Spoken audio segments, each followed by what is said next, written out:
Fifth క్లాస్‌లోనే చదవడం మానేసిన ఈ వ్యక్తి ఇప్పుడు 17,000 కోట్ల జ్యువెలరీ ఎంపైర్‌ని రన్ చేస్తున్నాడు.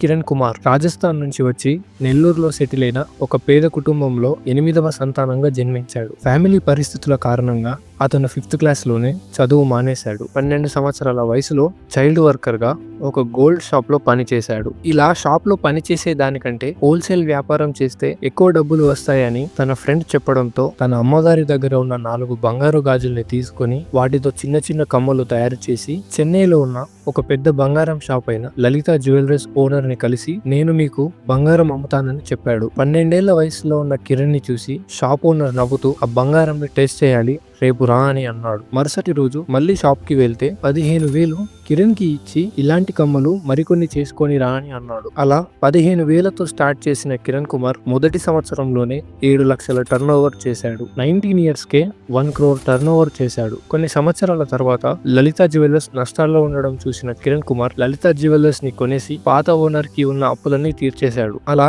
లలిత జ్యువెలర్స్ కి ఓనర్ అయిన కిరణ్ కుమార్ చాలా కష్టాలు ఫేస్ చేసి ఇప్పుడు 17,000 కోట్ల ఎంపైర్ ని సృష్టించాడు. కిరణ్ కుమార్ స్టోరీలో మనం నేర్చుకోవాల్సింది స్కూల్ డ్రాప్ అవుట్ కూడా లెజెండ్ అవ్వగలడు అని ప్రూవ్ చేశాడు.